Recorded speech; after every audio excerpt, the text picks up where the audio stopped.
തിരുവനന്തപുരത്തെ വീട്ടിലെത്തിച്ചതിന് ശേഷം മോഹൻലാൽ ആരോടും അധികം സംസാരിക്കുന്നില്ല. ഇന്നലെ എളമക്കരയിലെ വീട്ടിൽ എല്ലാവരും എത്തിയപ്പോൾ എല്ലാവരോടും മാറി മാറി നിന്ന് സംസാരിക്കാനുമൊക്കെയുള്ള ഒരു സ്വാതന്ത്ര്യം അല്ലെങ്കിൽ സമയം മോഹൻലാലിനുണ്ടായിരുന്നു. എന്നാൽ തിരുവനന്തപുരത്തെ വീട്ടിലെത്തിയപ്പോഴേക്കും മോഹൻലാൽ ശരിക്കും പറഞ്ഞാൽ ഓർമ്മയിൽ മുഴുകി നിൽക്കുകയാണെന്നാണ് തോന്നുന്നത്. അദ്ദേഹത്തിൻ്റെ കുട്ടിക്കാലം, യൗവനം, അതായത് അമ്മയോടൊപ്പം ഉണ്ടായിരുന്ന ഭൂരിഭാഗം സമയങ്ങളും ഈ വീട്ടിലായിരുന്നു.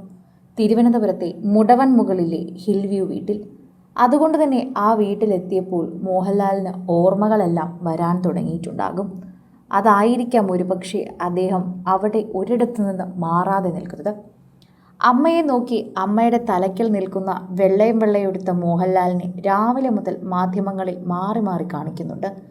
അതുകൊണ്ട് തന്നെ എടുത്തു പറയണമല്ലോ, അവസാനം മോഹൻലാലിനോട് ഇരിക്കാൻ പറഞ്ഞ് ചിലർ എത്തുന്നുണ്ട്.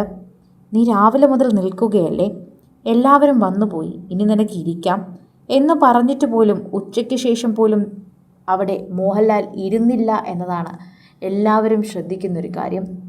അദ്ദേഹത്തിന് സംഭവിച്ച നഷ്ടത്തിന് ഇനിയൊന്നും പകരം വയ്ക്കാനില്ല, ഇനിയൊന്നും കൊടുക്കാനുമില്ല.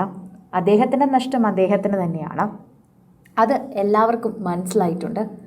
എന്നാൽ അദ്ദേഹം ഇപ്പോൾ അങ്ങനൊരവസ്ഥയിലാണ് നിൽക്കുന്നത് എന്നതുകൂടി നമ്മൾ പറഞ്ഞേ മതിയാകൂ.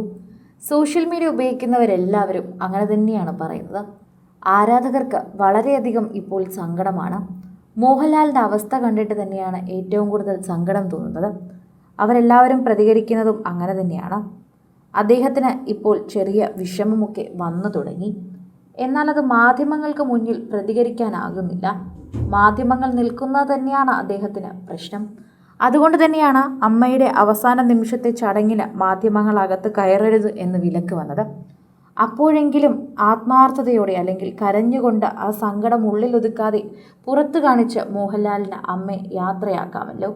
അതൊരു പക്ഷേ സാധ്യമാകും എന്നുള്ളത് കൊണ്ടായിരിക്കാം മാധ്യമങ്ങൾക്കൊക്കെ തന്നെ വിലക്ക് കൽപ്പിച്ചത്.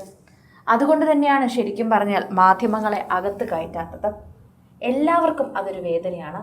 അവിടെ നിൽക്കുന്ന ഓരോരുത്തർക്കും അത് വേദനയായി മാറുന്നത് കാണാൻ സാധിക്കുന്നു. അവസാനം ഇരിക്കാൻ പറഞ്ഞപ്പോൾ മോഹൻലാൽ ഒന്നും മിണ്ടാതെ നിൽക്കുകയാണ് ചെയ്തത്. അമ്മയുടെ അരികിൽ ഇരുന്നു പോയാൽ കൂടുതൽ ഓർമ്മകളിൽ മുഴുകിപ്പോയാലോ എന്ന് ഓർത്തിട്ടാണോ എന്നറിയില്ല. മോഹൻലാൽ എന്നിട്ടും ഇരുന്നില്ല. പ്രണവ് മോഹൻലാലിന് തന്നെ സങ്കടം പിടിച്ചു നിൽക്കാനാകുന്നില്ല. സുചിത്ര പോലും ഇന്നലെ പൊട്ടിക്കരയുന്നത് എല്ലാവരും കണ്ടിരുന്നു. അതുകൊണ്ട് തന്നെ ശരിക്കും പറയണമല്ലോ, അത്രയേറെ ബുദ്ധിമുട്ടിലാണ് ഇപ്പോൾ അവർ കടന്നു പോകുന്നത്. ഒന്ന് പുറത്ത് സങ്കടം കാണിക്കാൻ പോലും പറ്റാത്തൊരവസ്ഥ, അത് വളരെയധികം തന്നെ വിഷമമുള്ള ഒന്നവസ്ഥയാണ്. താരങ്ങളെല്ലാവരും എത്തുന്നത് കാണാനായി മാധ്യമങ്ങളെല്ലാം ഇന്നലെ മുതൽ തടിച്ചുകൂടുകയാണ്. എളമക്കരയിലെ വീട്ടിലെത്തി തിരുവനന്തപുരത്തെ വീട്ടിലുമെത്തി മാധ്യമങ്ങൾ പിന്നാലെ തന്നെ ഉണ്ട് എന്ന് വേണം പറയാൻ. എന്നാൽ മോഹൻലാലിനൊന്ന് കരയാൻ പോലും പറ്റാത്ത സ്വാതന്ത്ര്യത്തിൽ നിൽക്കുന്നത് സഹിക്കാൻ സാധിക്കുന്നില്ല എന്ന് പറയുന്നു. അതത്രമാത്രം വേദന ഉണ്ടാക്കുന്നു എന്ന് പറയുന്നു. അതാണ് ഇപ്പോൾ അവിടെ കാണാൻ സാധിക്കുന്നത്. അമ്മയുടെ തലയ്ക്കൽ ഒന്നും മിണ്ടാതെ രാവിലെ മുതൽ ഒരക്ഷരം നോക്കാതെ അമ്മയെ നോക്കി നിൽക്കുന്ന മോഹൻലാലിൻ്റെ ചിത്രങ്ങൾ എല്ലാവരുടെ കണ്ണിലുമുണ്ട്. അദ്ദേഹത്തിൻ്റെ വിഷമമെല്ലാം ഉള്ളിലൊതുക്കി നിൽക്കുകയാണ് മനുഷ്യനെന്ന് ചിത്രങ്ങൾ കാണുമ്പോൾ തന്നെ മനസ്സിലാകുന്നുണ്ട്. അതുകൊണ്ട് തന്നെയാണ് അവസാന ചടങ്ങിൽ ഇപ്പോൾ മോഹൻലാൽ ആരും വേണ്ട, അകത്തേക്ക് മാധ്യമങ്ങൾ കടക്കരുത് എന്ന് പറഞ്ഞത്.